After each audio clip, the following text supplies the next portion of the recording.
Agora com vocês, Ícaro vai nos dar uma aula sobre. GitHub e CI/CD também. Oba, CI/CD e GitHub. Você tem 30 minutos, tá? E marcando.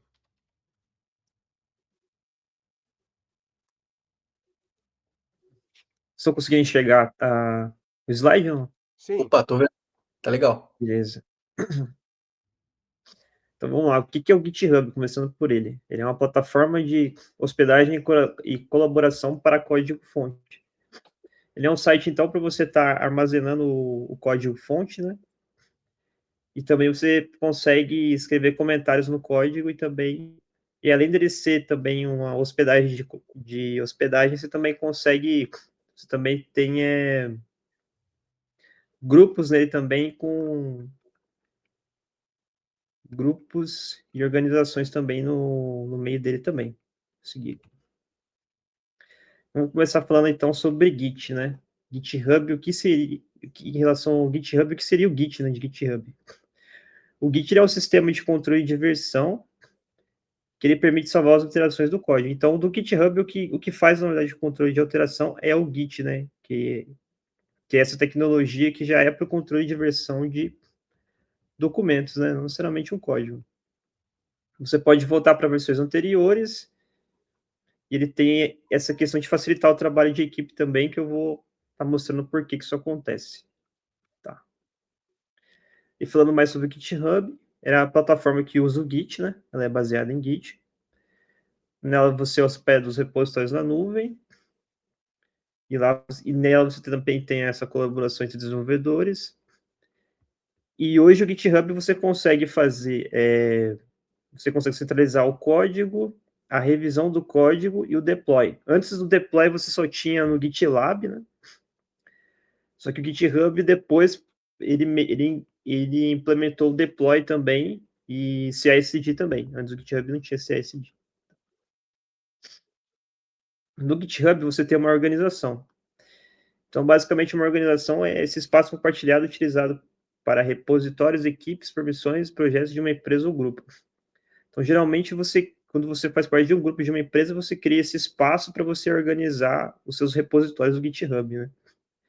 E para você também consegue definir políticas de segurança também, né? Para você poder proteger essa sua organização e seus repositórios também. ô Ícaro, aqui está aparecendo o app ClickUp, está compartilhando essa tela. É na minha tela ou na sua também? Ah, na minha também. Obrigado. Vou botar aqui. Volta a tela aí que você. É a organização aqui. Ah, tá, organização. Tá, continua, desculpa. Assim. Aí você tem também o repositório GitHub. O repositório é um local onde realmente você armazena o código de um projeto, né?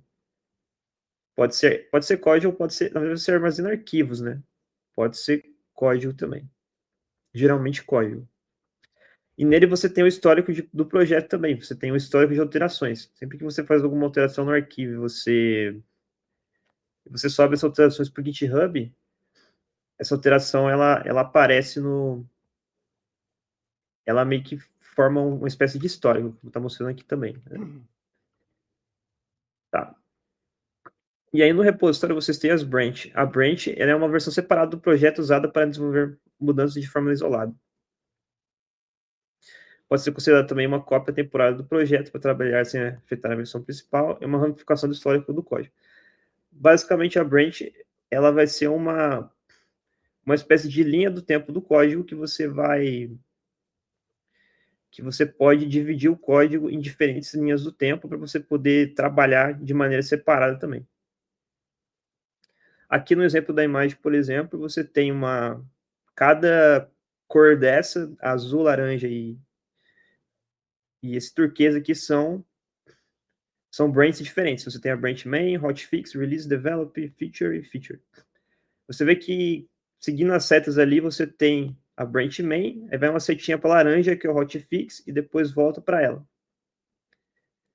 Então, as branches, geralmente, elas são históricos separados do código, que geralmente isso é feito para pessoas diferentes poderem trabalhar no código ao mesmo tempo. essa imagem está mostrando um exemplo do Git Flow. O Git Flow é o quê? Geralmente você tem uma branch principal, nesse caso é a main, né? Você tem um histórico principal, aí você trabalha num histórico separado, que é essa develop aí, e nessa develop você vai jogando novas funcionalidades. E essas funcionalidades são as features. Então você faz uma branch de feature, você vai criando as alterações nessa branch de feature, que é essa verdinha. Depois que você termina, você joga essas alterações para a branch de develop.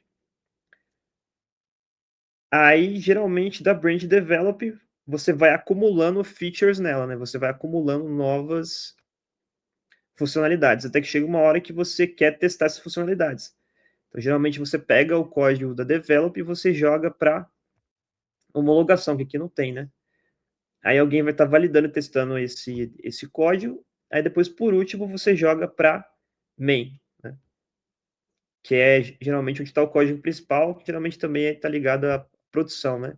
Onde você vai fazer o deploy da sua aplicação para os clientes, né? Uma pergunta só, na hora que você fala joga, você tá dando um commit para aquela linha do tempo, é isso? Não, você faz um pull request, na verdade. Ah, é Eu um vou pull estar mostrando request. aqui. Tá, tá. Mas é basicamente um commit, isso mesmo. Não um commit naquela linha do tempo, Não, diferente. o pull request é para depois rolar o commit, não é? Isso mesmo. Pull request você está pedindo para fazer o commit, né? É isso mesmo. Que é o commit? O commit é um salvamento do estado do projeto em um determinado momento. Então você meio que congela até aquela parte que você fez do projeto em uma branch. Então você está em um histórico, que pode ser o principal, você está num histórico separado, né, numa branch separada. Aí você consegue fazer commits diferentes de diferentes coisas que você fez. Por exemplo, você adicionou um botão à tela, a uma tela você faz um commit. Aí depois você adicionou, na mesma tela você adicionou uma caixa de texto, você faz outro commit. Para você, é meio que um checkpoint, né? Meio que você está salvando aquele estado do código para aquela branch. Cada branch tem meio que tem os seus commits separados, mas ela também tem uma cópia dos commits anteriores. Tá. Aí no commit, cada commit ele registra quais arquivos que ele alterou. Então o commit ele pode alterar N arquivos e quem alterou cada arquivo e quando também que foi feita essa alteração. E geralmente você tem que explicar, você tem que adicionar uma mensagem para esse commit explicando o motivo da alteração e hoje você tem que adicionar também um título, né, dependendo do lugar que você vai fazer esse commit. Aí aqui na imagem a gente tem uma situação que pode acontecer também, que é o merge conflict. Quando isso acontece? Quando você está na linha do tempo, por exemplo, de desenvolvimento, está desenvolvendo código. Aí uma pessoa, ela faz uma branch de feature a partir dessa de desenvolvimento e ela continua desenvolvendo. Aí, aí no exemplo você tem o commit 1 azulzinho, aí depois a pessoa faz o commit 2 no azulzinho também, que é de desenvolvimento, né, no exemplo, por exemplo, né? Aí outra pessoa, ela faz um commit também na feature separado, só que ela mexe no mesmo arquivo que a pessoa está mexendo em desenvolvimento. As duas mexem no mesmo arquivo. Aí depois, quando a feature ele vai tentar fazer o pull request para desenvolvimento, pode acontecer o merge conflict, porque vocês dois mexeram no mesmo arquivo de código e pode acontecer esse conflito. Pode ser que não aconteça se você só adicionou linhas a mais, mas se você mexer em alguma linha que outra pessoa também mexeu na mesma linha do código, daí tem esse merge conflict. Geralmente você tem que decidir qual parte do código que vai, ou se você vai fazer algum tipo de mistura desse código para poder fazer o commit. E esse merge conflict geralmente ele pode dar em vários arquivos diferentes. Às vezes você alterou vários arquivos, a outra pessoa também alterou vários arquivos. Aí depois você vai, geralmente o sistema vai abrir um editor de texto para você se você fizer isso localmente, que é o que a gente chama de resolver o conflito, né? Você pode resolver o conflito localmente ou no GitHub. Localmente você tem que ter algum tipo de editor de código para você poder resolver, que é o jeito mais fácil. Tem outros jeitos de resolver também, mas pelo editor de código é o mais fácil, é onde você vai lá e seleciona qual parte do código que você vai manter ou se você vai manter um tipo de mesclagem das duas partes, né? Basicamente é isso. O que que é staging?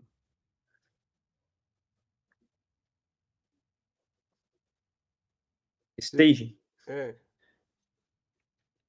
Vou mostrar melhor aqui nessa outra imagem, tá? Você tem o repositório GitHub local e o remoto. O local é o que fica, é a cópia do código do repositório que fica no seu computador, não necessariamente o código do repositório inteiro que fica no seu computador. E você tem um repositório remoto, que é a versão do seu repositório que está no GitHub. Essa parte do stage eu não queria entrar nessa parte porque é algo um pouco mais complexo do GitHub, mas quando você tem ali, ó, Working Directory, então você está trabalhando no código, você faz alguma alteração no arquivo, não necessariamente o código, você faz alguma alteração no arquivo. Aí o GitHub ele já vai detectar que tem alguma alteração no arquivo. Antes de você fazer o commit, você tem que jogar o código para essa área staging. Essa área staging é meio que uma área que tem antes do commit ainda, antes de você fazer o commit. É meio que você vai jogando as alterações do seu diretório para essa área. Ali ele colocou o comando que é utilizado para isso, ó, git add, tá vendo? Quando você faz o git add e escreve o nome do arquivo, você manda o arquivo que você alterou para essa área de staging. Antes do staging, aí do staging você faz o commit para o seu repositório local. Então o staging é meio que uma área intermediária entre o seu repositório local e as suas alterações que você fez locais também. Eu acredito que stage em inglês é Isso. palco. Sim, eu acho que staging, a expressão, né, ela tem a ver com você fazer, tipo, meio que uma organização, né? Organizar antes de mandar para o É, repositório. Isso. exato, porque Boa. eu acho que staging tem aquela, é tipo como se fosse um casting, né? Tipo um casting de ator, uma parada assim. É. E Hum, é bem assim que eu uso o staging também, né? Então, quando eu quero fazer quando eu mexo em muitos arquivos, né, e eu acabo vendo que não vai dar para fazer um commit só, eu uso o git add para eu poder separar os meus commits, né? Então, eu coloco os arquivos que eu alterei para fazer um commit específico, para falar, por exemplo, adicionei um endpoint. Então eu vou colocar no meu git add só os arquivos que eu coloquei, que eu usei para mexer nesse endpoint, para fazer isso que eu falei. Então eu adiciono isso para depois fazer o commit, né? Porque é nesse add que o Git vai entender, tipo assim, esses arquivos aqui vão subir, né? Esses arquivos aqui estão prontos para subir. É mais ou menos isso daí, da forma com que eu vejo o staging, né? É meio que uma isso. organização antes do commit para você separar bonitinho o que você vai querer subir. É, o que você quer fazer, o que você quer mandar via commit, né? Para o Hum, repositório local. Aí, depois que você faz o commit no repositório local, aí você pode enviar esses dados para o repositório remoto, né? Basicamente, no GitHub você só tem essa etapa do repositório remoto, você não tem os 3 estágios que tem localmente, né? Aí, geralmente você usa o comando git push, né, para fazer esse envio para o repositório remoto, né? Aí, para você pegar as alterações que tem no repositório remoto, você usa o git pull, né? Aí você pega as alterações do repositório remoto e traz para o seu repositório local, basicamente. E é isso. E o Git Esses checkout, exemplos, o Git merge? o checkout geralmente é quando você muda de uma branch para outra, você usa o git checkout, meio que ele vai pegar. Aí tá parecendo que ele tá pegando do local repo jogando para work directory, mas na verdade o git checkout é para você mudar de uma branch para outra, né? Hum. E o git merge é quando você vai juntar os dados de uma branch para outra. Geralmente a gente faz, agora a gente faz remotamente via pull request, né? Mas dá para você fazer localmente também com esse git merge também. Quando você dá o git merge, você cancela aquele branch? Ah, não, as duas branches permanecem. É. Você pega uma branch base, né? Que é que você que vai receber os dados. Você faz o checkout para ela primeiro. Aí depois você digita git merge o nome da outra branch. Aí ele vai pegar os dados dessa branch e fazer um commit para sua branch. Vai tentar juntar os históricos Tá, dele. mas o merge final é no main, Aí, né? assim, no main você só faz quando você chegar nessa etapa, né? Primeiro você faz para develop, depois você faz para Homolog. homolog e depois para Produção é que main, main o produção é master. quando vai pro main, então. O main seria a Isso. produção. Isso, quando vai para o main, geralmente tem uma esteira ali, CI/CD, que já manda direto para o ambiente de produção. Né? Faz o deploy lá, né? No ambiente de produção. Tá. Geralmente assim. O deploy, ele é o merge final? Sim, o pessoal chama de release, né? Tá lançando uma nova versão da aplicação, né? Um novo release, né? Aí seria você salvar uma nova release no main. Esse é o deploy. Isso. Ah, não, deploy é quando você pega o código da main e joga para o ambiente de produção, né? Que pode ser uma máquina AWS, pode ser Kubernetes. Tá. Esse é o deploy. Beleza. Eu acho que gerar um release também faz parte do deploy, né? Porque é interessante você ter uma tag de release quando você lança uma versão nova para produção. Mas não é o deploy, né? O deploy que o Icaro explicou. Mas fazer o release e colocar tagzinha faz parte do deploy. Na minha visão, são coisas. Faz parte do processo de chegar no deploy. Isso aí. Isso aí. Tá. Hoje nós não temos uma esteira ainda CI/CD. O que tem é da Von Braun lá, né? Quando a gente faz o commit na Von Braun, ele já vai jogando, fazendo deploy nos ambientes deles lá, né? Basicamente isso. Tá. Aí seguindo aqui agora, o request, ele é uma solicitação para que alterações feitas em uma branch elas sejam analisadas e integradas ao projeto principal. Então, basicamente, você está pedindo para o repositório para você fazer um commit nele, e esse commit, basicamente, ele engloba vários commits. Você meio que está organizando esses commits em um pedido para poder fazer um commit dessas alterações no repositório principal que você está selecionando. Quer dizer, no repositório base que você está selecionando. Nesse exemplo aí, ele está fazendo um commit na master utilizando os dados da branch de homolog, né? Então, ele está pegando os dados de homolog e jogando para a branch master, né? Nesse exemplo aí. Basicamente isso. E geralmente o pull request você pode colocar um comentário nele, um título, e você também coloca revisores, né? Para a pessoa poder revisar o pull request, né? Todas as alterações que foram feitas nos arquivos, e a pessoa depois poder aprovar, né? Depois de aprovado, geralmente você faz o merge, né? Que é o commit nesse exemplo aí na master, né? O commit da homolog na master. Pega os dados do homolog e joga para master. Volta um pouquinho. Isso aí que você fez é uma boa prática de documentação, né? Você escreveu atualizar lista de confirmação, tudo isso que você escreveu, você está dando um descritivo do pull request, mas em tese você pode fazer um pull request sem ter isso, né? Assim, o sistema permite, né? Mas assim, Mas o ideal é você fazer isso aqui para você olhar depois de um tempo e saber que meio que um resumo do que você fez. Né? Não, por exemplo, você pode fazer por exemplo, de homolog para master, você vai ver que geralmente tem uma alteração maior, né? Que são vários commits juntos, né? Então, geralmente, você faz um resumo menor também, para também não não, ficar... eu só queria realçar como boa prática isso, e eu gosto das descrições que você faz aí. Você faz você faz de um jeito que fica bem claro, bem sintético, então isso é bacana. Eu só tô querendo realçar como boa prática isso, Ah, tá? legal. O que é assignees? Uma coisa é o reviewers, é quem vai revisar o seu commit, o seu pull request. E o que é o assignees? Qual que é a função? Não sei dizer, boa pergunta. Então fica para próxima.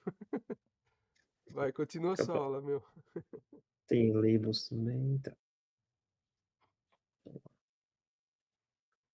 Falar um pouco agora sobre CI/CD, então. CI é integração contínua, né? Continuous Integration em inglês. Ele integra as alterações feitas no código no projeto principal. Então, ele executando testes de execução e de qualidade. Então, geralmente, o CI é a etapa quando você faz o request, geralmente você já roda uma rotina de CI que ela vai checar o seu código para ver se está tudo certo com ele, né? E às vezes executar testes também, antes de liberar a aprovação para o cara que vai fazer a revisão ainda. E já o Continuous Delivery, que é que é entrega contínua, ele automatiza, que é o CD, ele automatiza a entrega e preparação da aplicação para os ambientes de deploy. Geralmente ele roda depois que o código já foi mergeado na branch, geralmente, a gente tem isso lá na Von Braun, na Develop, na Homolog e na Master deles, que essa rotina ela roda depois que o cara aprovou e você já fez o merge do pull request, aí ele roda essa rotina de CD que é para poder já fazer o deploy do código, basicamente. No ambiente deles lá, né? Então, o CI ele vai testar e vai ver também se tem algum tipo de prática ruim no código e tudo mais. E o CD, ele já, depois que o código já foi provado tudo certo, ele vai fazer o deploy, geralmente. Só uma dúvida, volta lá. É, na verdade, isso aí é um conjunto de códigos que faz o teste, que checa a qualidade do código, ele lê o código, checa tudo, faz testes, é isso? Isso aí, isso é Ele tem tudo. uma pequena base de dados para fazer o teste, para ver se o resultado está correto, é isso? No, no- Isso, geralmente ele executa os testes do código. E geralmente no código a pessoa ela já prepara alguma coisa para gerar de repente um banco de dados virtual ou algo parecido. Nesse sentido, a gente esses testes aqui são testes de integração, não é? O teste unitário somos nós que fazemos, desenvolver o código, não é isso? Sim, sim, o teste unitário é do nosso lado. Ele roda os testes unitários nessa hora também. Ele roda também? Ele, Ele tem um você conjunto de consegue. testes unitários dele, um conjunto de testes de integração. Não, ele na verdade ele roda os testes do código que já existem no código. Ele não consegue rodar o que não existe no código, né? Ele roda os testes que já existem no código. Né? Hum. E ele também pode rodar ferramentas auxiliares ali também, que tem Tipo, no código, né? quais ferramentas Por exemplo, o auxiliares? linter, né? Oi? Ele roda o linter. O linter geralmente ele é utilizado para ele saber, para ele detectar os padrões do código, mas ele também usa para detectar algumas coisas que a pessoa quer. Por exemplo, às vezes o teste não vai falhar, mas vai ter aquele tal de warning no código lá, né? Por exemplo, o valor pode ser nulo. Isso não é algo que quebra o teste, mas é algo que o cara pode configurar no linter lá para ele impedir a pessoa de fazer o commit porque tem valor que pode ser nulo no código dele, o cara tem que ir lá e arrumar, né? Colocar algum tipo de proteção para isso, né? Legal. Isso foi um exemplo. Esse linter ele serve também para detectar estilo. Tem pessoas que eles usam. Porque no código você tem também. Você pode configurar ferramentas para organizar o seu código automaticamente, né? Para gerar estilos automaticamente do código, né? Para ficar organizadinho. Aí o linter também ele detecta se o seu código está organizado, né? Ele também às vezes impede a pessoa de fazer o commit por request porque o código não está organizado. E outra coisa que o CSD roda também é o tal do. Que eu vou chegar nele daqui a pouco. É aquela ferramenta de qualidade lá que a Von Braun tá usando lá, né? SonarQube? Isso, o SonarQube. A gente vai chegar nessa etapa também. Vamos lá. Então, o GitHub, para ele trabalhar com o CI/CD, ele usa o GitHub Actions. Ele realiza tarefas automaticamente no repositório do GitHub, podendo criar e executar ambientes de testes, validações de qualidade e realizar o deploy da aplicação. Então, por meio desse GitHub Actions, que você configura o CI/CD no GitHub.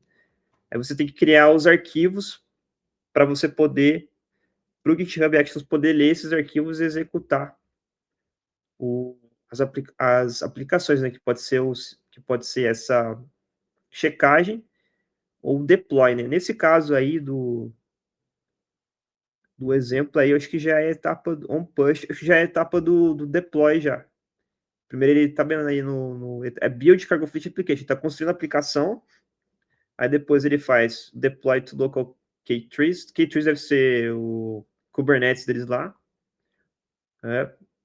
Aí depois cleanup runner, que é para ele limpar, para ele deletar tudo que ele criou para poder fazer o deploy, né? Ele meio que ele limpa o ambiente, né? Que é esse cleanup runner. Esse daí acho que já é um CD, né? Já depois que fez o pull request já. Porque já mergeou, né? O pull request. Tá. Aí você tem o SonarQube. Ele é uma ferramenta utilizada para analisar o código automaticamente, verificando sua qualidade, segurança e manutenção.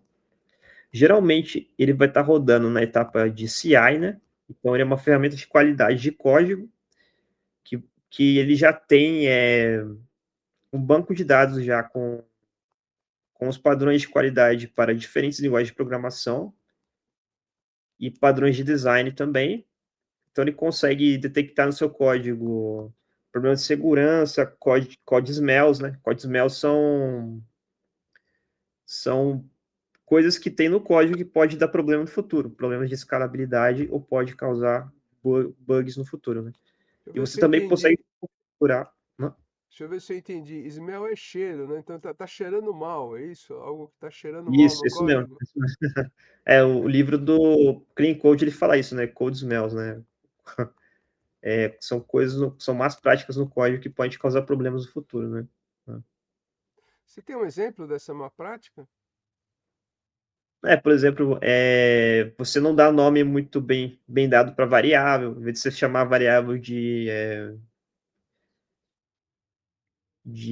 vamos lá, de oferta, você chama de X, aí o cara tem que adivinhar o que é X, tem que ficar procurando no código que é X, ou às vezes o cara está com código de 600 linhas, uma boa prática é você ter poucas linhas no código, né, você conseguir, se o código está muito grande, é porque a classe está com muitas responsabilidades, né, esse módulo do código está com muita responsabilidade, então você tem que dividir essas responsabilidades, isso pode ser um problema no futuro quando você for corrigir os bugs, né.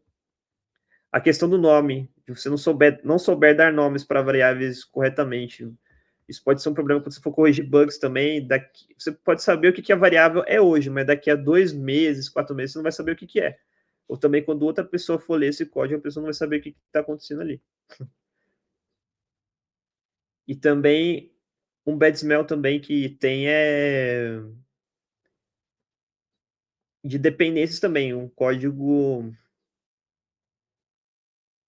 ele depender de um módulo muito mais de um módulo, por exemplo, o seu código de regra de negócio, ele não pode depender de módulos de infraestrutura, por exemplo, né?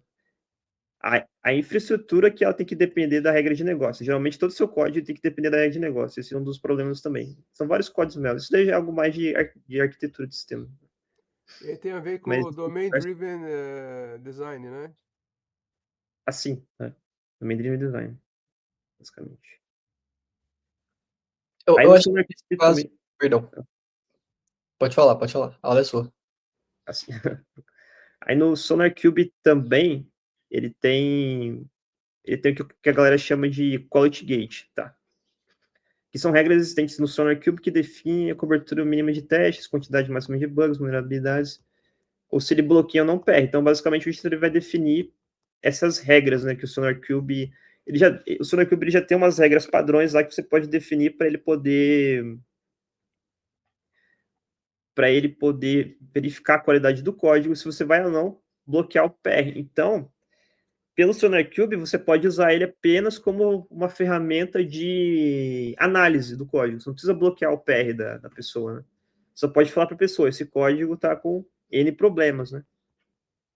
Não necessariamente você precisa bloquear o PR da pessoa, né? Deixar ela fazer o PR. É. Basicamente é isso em relação ao SonarQube. Tá. Aí, antes de continuar falando de CI/CD, eu acho interessante falar do Docker também, porque no meio do processo de deploy da Von Braun, eles vão estar utilizando o Docker também, meio que ali por baixo dos panos. Então, basicamente, o Docker é uma plataforma utilizada para criar e executar aplicações em ambientes isolados chamados containers. Ele empacota aplicações juntos com tudo que elas precisam para funcionar. Então, geralmente o Docker ele é uma tecnologia que você utiliza para criar containers. Esses containers, então, ele tem tudo que uma aplicação precisa para rodar. Então, em um container você vai ter o sistema operacional que vai ser utilizado para rodar essa aplicação, e você vai ter todo o código, todas as bibliotecas, todo o código que é necessário para rodar essa aplicação. Aqui tem uma comparação de máquinas virtuais e containers, né? Geralmente no container você tem, aqui eu acho que no exemplo ele tem 2 containers diferentes, o API e o APB, e ali na máquina virtual ele tem API e APB rodando mesmo, só que eles estão rodando na mesma máquina virtual. e meio que o container, ele gera meio que, ele roda, aí no caso ele consegue rodar 2 containers isolados em cima desse container engine, que é o motor do container, né, que ele roda, no caso do Docker, ele tem lá um motor também que ele vai rodar N containers, né, no ambiente dele. E tudo isso utilizando o sistema operacional por baixo dos panos também. A engine do container, ela vai rodar no sistema operacional do sistema, que geralmente é Linux. Mesmo no Windows, ele roda, eu acho que ele roda no Mac também, esses containers, e no Windows ele roda pelo WSL2, né? Isso aqui é para ter mais compatibilidade. E é isso. Tá. Aí no Docker, antes de você gerar os containers, você gera o que a gente chama de imagem Docker. Então, é um modelo pronto para você criar os containers. Ela contém uma aplicação, dependência, biblioteca e configurações e também o sistema operacional necessário para execução, tudo junto nesse arquivo, que é o que a gente chama de imagem Docker. Para gerar essa imagem Docker, a gente tem que primeiro criar uma Dockerfile, que tem aí no diagrama, que é um arquivo Docker. Nesse arquivo Docker, você escreve nele tudo que vai ter no container. Você escreve qual vai ser o sistema operacional e qual código que ele vai estar utilizando. Da onde que ele vai pegar o código e também como que ele vai construir esse código e salvar nessa imagem. Então, primeiro você faz o processo de criar essa imagem Docker, que é o que a gente chama de build. Essa imagem é o arquivo já que já tem tudo junto. É a partir dessa imagem que você vai fazer rodar um Docker Container, que já é a aplicação rodando, que já é a aplicação containerizada. Então, esse Docker Image é meio que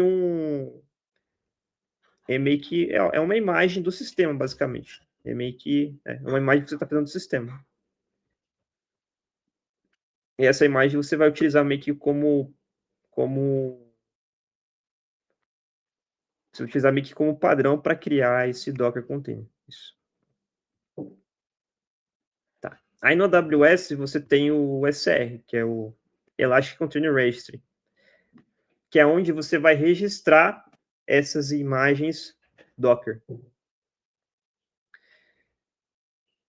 Aí, depois que você registra essas imagens nesse Amazon ECR, então você faz o upload dessas imagens que você já gerou localmente para esse AWS ESR. E esse AWS ESR, ele vai salvar essas imagens lá.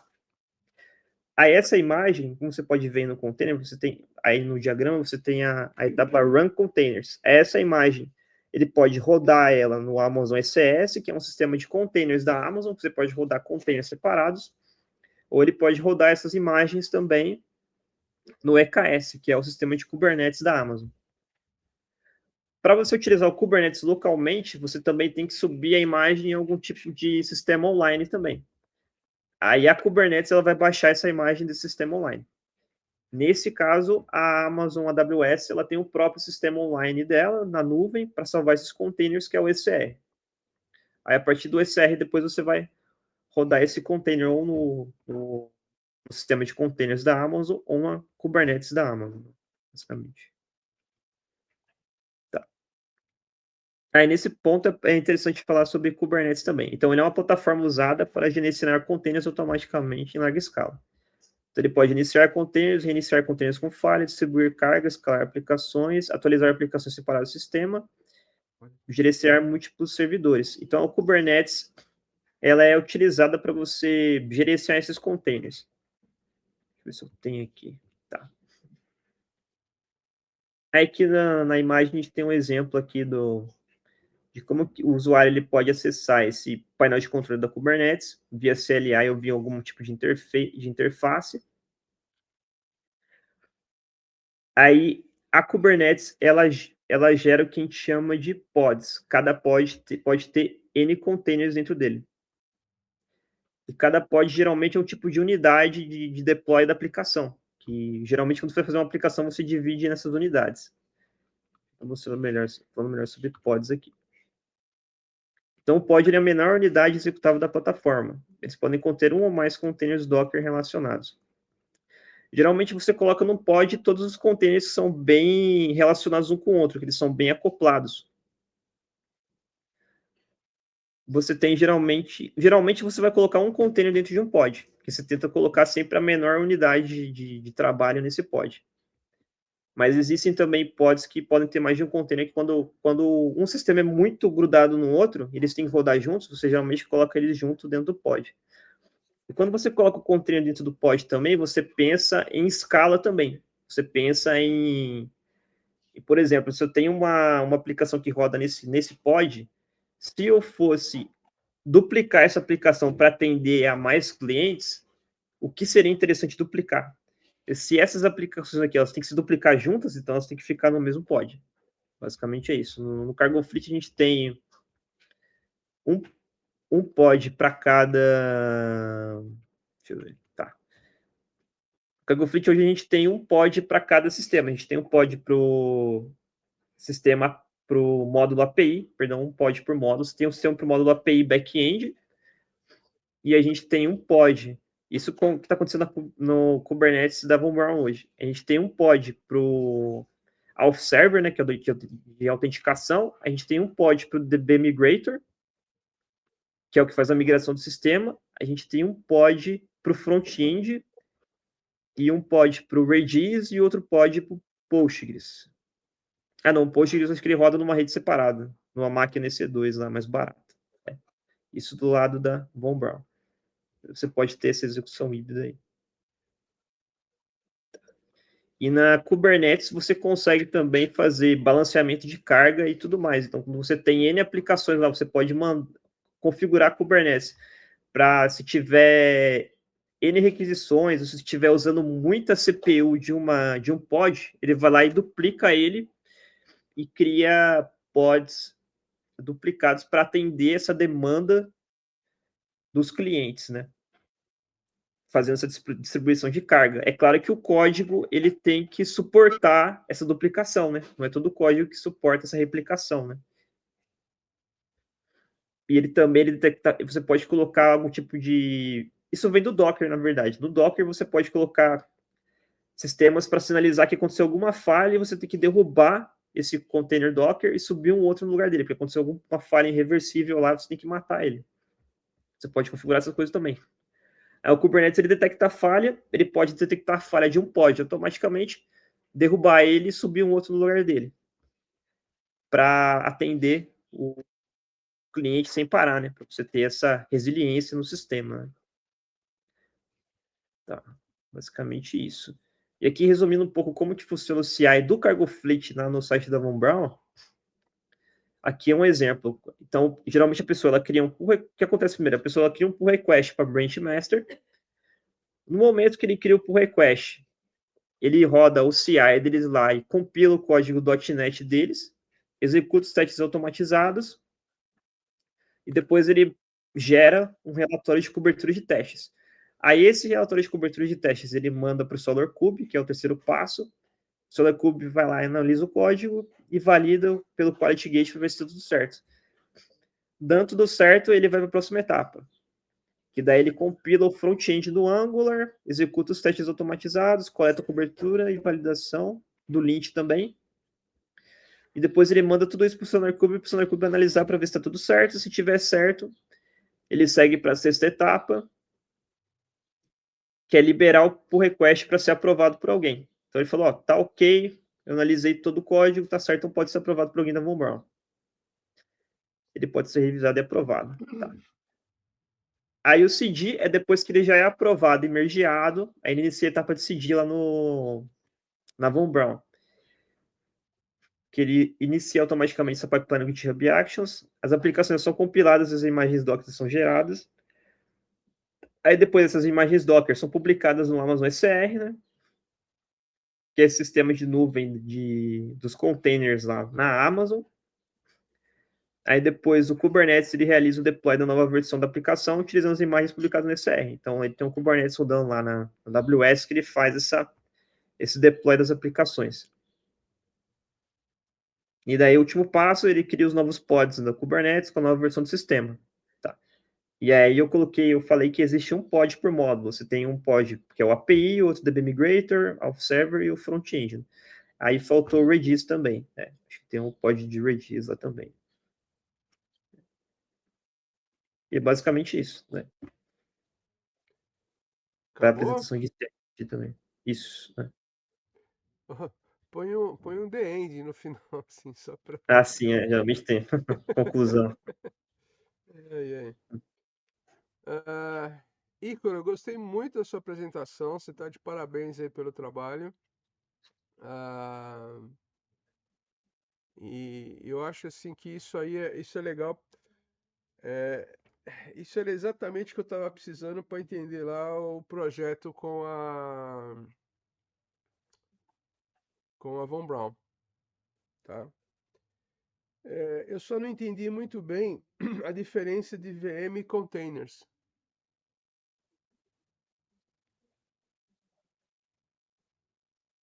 Máquina virtual, né? A máquina virtual e containers. É, É que a máquina virtual, ela meio que ela simula também o hardware também. O container ele usa o hardware da máquina de hospedagem, ele meio que divide o hardware automaticamente, já, né? Basicamente.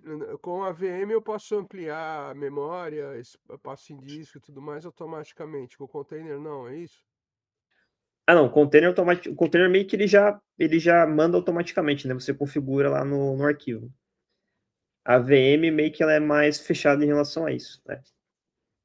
O lance do Elastic não é isso? Da gente poder, por exemplo, assim, olha, fim de mês eu vou ter aumento de carga de acesso das coisas, eu preciso de mais memória, eu preciso de mais espaço, eu preciso de mais processador. Ele não faz isso automaticamente? É, você pode configurar no Kubernetes lá, né? Ah, o Para ele gerar. Kubernetes é que controla isso. É o Kubernetes que controla o container e controla. Controla as VM também, o Kubernetes? É, geralmente o container, só os containers mesmo. Só os Ele é o containers. que chama de orquestrador, né? Ah, Antigamente tá. tinha um outro orquestrador que eles usavam, que ele é da Docker mesmo. Deixa eu ver aqui.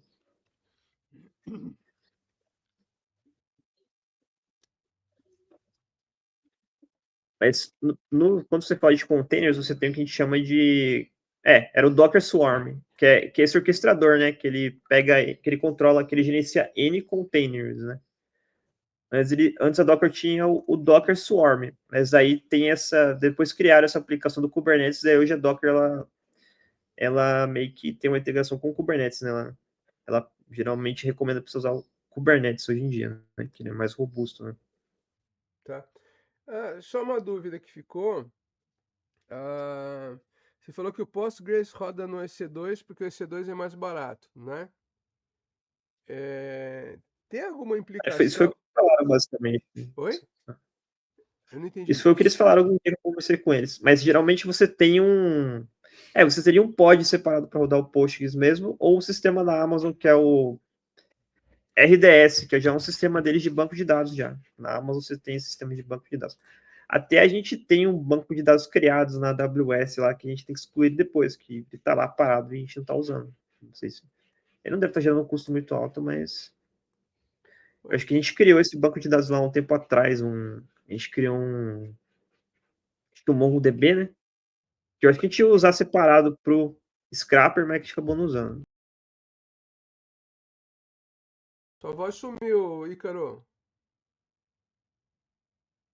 Você tá só movimento de lábio, eu não sei leitura labial.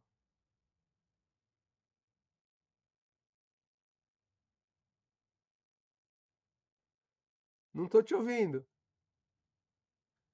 Você tá me ouvindo, Lucas? Você tá me ouvindo? Eu não tô te ouvindo, Lucas. Que loucura é essa? Não tô ouvindo vocês. Vocês não estão me ouvindo? Sou eu o problema? Pariu. Vou desligar e voltar, peraí.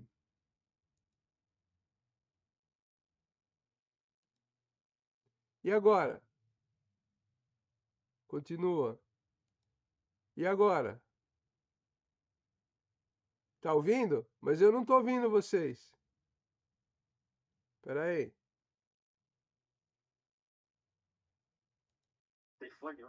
E agora? Eu não tô ouvindo o Lucas. Vocês estão me ouvindo, Ícaro? Eu tô ouvindo você. Não, eu tô ouvindo o Lucas e o Plínio, mas tá ouvindo eu, Plínio? Não. Eu tô te ouvindo, Ícaro. Fala, Lucas. Ué, Eu não tô ouvindo o Lucas. não é isso aí, cara. Gente, vamos encerrar então? Vamos.